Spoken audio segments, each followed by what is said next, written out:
In the latest story about people who don't want to face the consequences of their action, or are actually surprised to find out there's consequences to their actions, a woman apparently made somewhat veiled threats against the president and then was shocked when the Secret Service showed up to her house. And then she got mad, and it became this argument over free speech. It was really funny, because apparently the Secret Service agents didn't actually do anything. They were just collecting information because of what she had posted online, which I probably can't read, but I'll show you.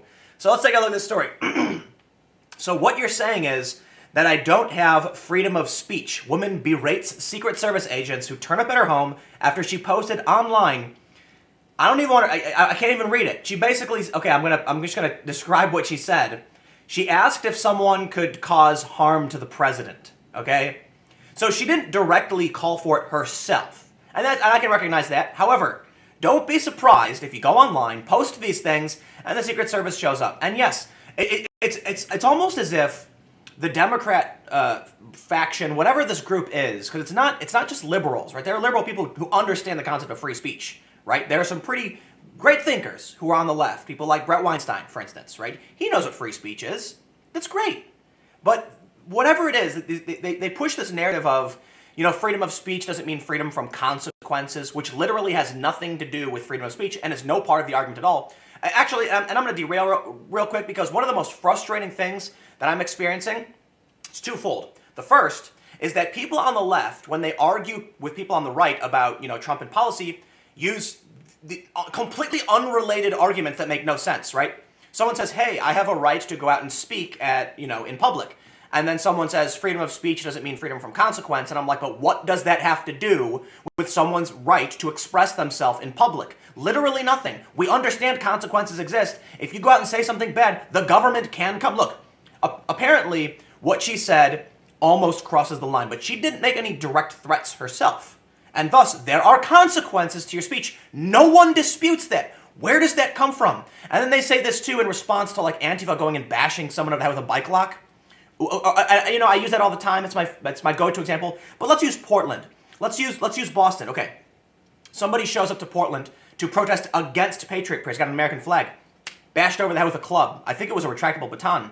Puts him in the hospital with a concussion. In Boston, a woman shows up to protest against, I guess, Nazis or whatever she thought was happening. She had an American flag. So Antifa ran up and grabbed it and dragged her as she held on. Those are the consequences. Yes, we understand there's consequences to speech because there's literally consequences to everything. It's the most insane non-argument I've ever heard, and it frustrates me to no end. But I'll tell you what else frustrates me is that the right walks right into that trap. And I'm just like, why are you talking about something totally unrelated? Anyway, let's read this story before I want to rant again about a video of a Secret Service agent arriving at a woman's door hours after she made a fiery comment about Donald Trump on Facebook has emerged. The clip, filmed in San Antonio, Texas, U.S., shows an agent and a police officer standing on a woman's doorstep as they try to question her on January 10th. Throughout the video, the shocked woman argues about her right to freedom of speech and repeatedly asks if she has committed a crime. She asks them, "You're with the Secret Service, you said."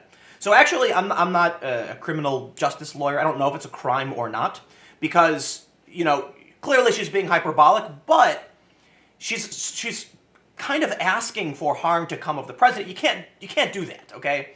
Now, these Secret Service agents probably assumed she's just got the unfortunate, what we would call Trump derangement syndrome, okay? And that's unfortunate.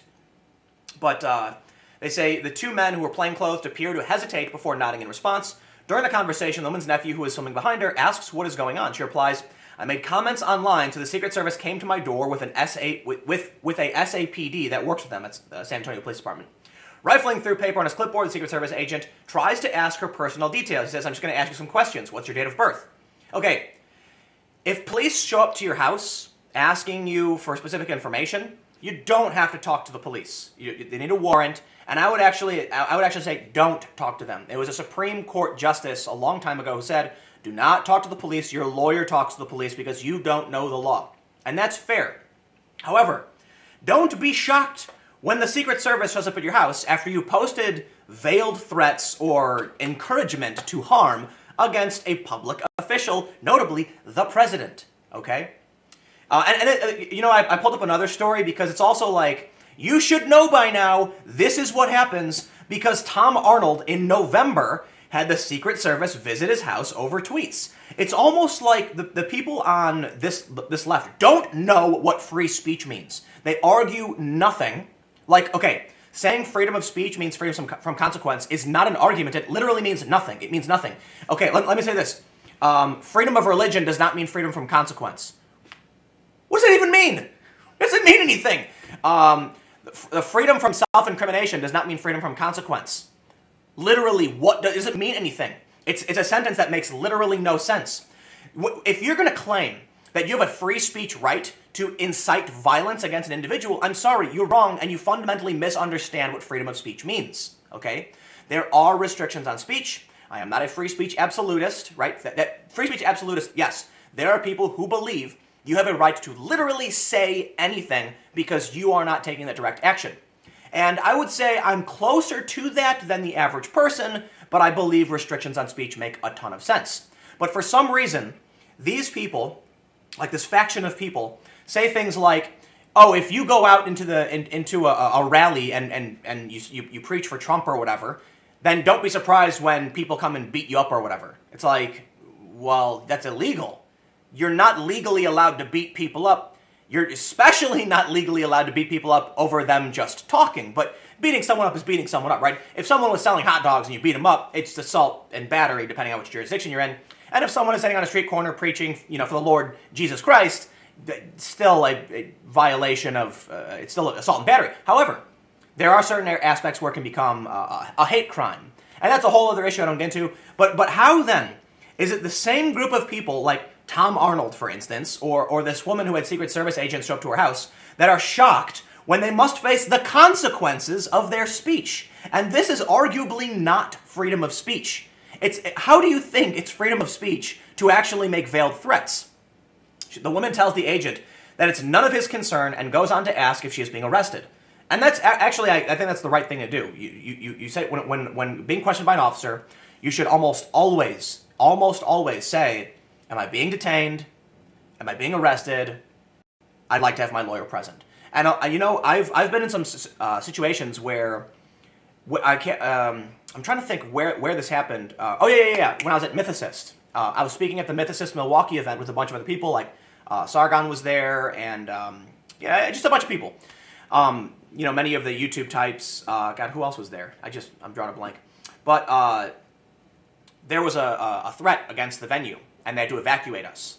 And the police started asking people questions. And I declined to, I'm not going to talk to the cops at all. No way, Jose. Not going to happen. And I kept having people tell me, just you should talk to them, this is really important. I was like, no way, dude, no. And you might disagree with me, okay? I'm not saying the cops are bad people. I'm just saying, when a Supreme Court justice writes down, you do not speak to police, your lawyer must speak to them for you, you can convey information to them, that's what you do. And it is tough. It really is, right? They're trying to figure out what's going on. They're trying to figure out, who they need to talk to. And yes, sometimes they will believe that it's suspicious that you're refusing to talk to them. But I'll tell you what, man, I've had too many negative experiences. I followed the advice of my lawyer. I have a lawyer. My lawyer says, if you ever need to talk to the cops, just call me. And that's what I do. And I give that advice to everybody. In fact, I believe it was a Supreme Court justice who said, no lawyer worth his time, worth the money, would advise a client to ever speak to the police. But if you disagree, you can disagree, by all means comment, but let's wrap up this story. So the agent said, I'm here to ask about the statements you made online. The woman asks, what statement? Opening his files. The secret agent began, you need a copy editor. I read so many stories, I'm always pointing out who needs a copy editor. A copy editor is somebody who goes through and finds the grammatical errors, because I'm reading this right now, all right. Opening his files, the secret agent begins reading the comment she posted on her Facebook account. He says, I can't even read it. She asks if someone can use a weapon against Trump between the eyes. I'm just trying to avoid having the Secret Service show up to my house. So if the Secret Service ends up watching this, no, I'm just reading a news story. That's the context, and I wish no harm against any other people and actually advocate for an end to violence and an end to the political violence and peace and understanding. Did I commit a crime by expressing what I said? The two men, who both appear to be hesitant to talk throughout the exchange, say that she has not committed a crime and that she can refuse to be interviewed. And that sounds very professional of them. You know, and here's what I'll say. I'll end by saying this, right? I don't fault the officers for trying to talk to the woman. I would advise, you know, the average person to call your lawyer before giving a statement on anything. But I also think that what they did was normal procedure, and it's what they have to do. Law enforcement needs to talk to people, and there's a, you know, that's why we have lawyers. You know, not everyone can afford a lawyer. It makes things really, really tough. It really does. There's some services where you spend like $20 a month, and you have a legal service when you need it. But it seems like these guys were being on the level. They're professional. They ultimately, I guess, ended up leaving and nothing happened. And, you know, it really does feel kind of like a non-story. But the reason why I wanted to talk about this right now is because, for one, don't post veiled threats against anyone, let alone the president. Are you nuts? Don't do that. And secondly, it's the free speech debate, man. It's not free speech to advocate violence and death. Like, actually, no, take that back. To incite. So this didn't cross that line. But I'm saying, like, are you shocked to find out people are going to question you when you post this nonsense? If you go online and say, I want someone to go and do X, and X is a crime, yes, you might get in trouble for that, especially if you're targeting public officials. So, one last thing. Please, for the love of all that is holy, understand the difference between freedom of speech and incitement to violence. And stop, like, just please, can everyone just stop talking about freedom of speech doesn't mean freedom from consequence? I get so frustrated. You know, the one other thing I've been bringing up in the past few days is when they say, Trump says that we need to build the wall to prevent violent crime. And they go, but illegal immigrants commit less crime than Americans. And I'm like, what does that have to do with crime being committed from those crossing the border? They say something like, oh, but, you know, more than half of all illegal immigrants just fly here.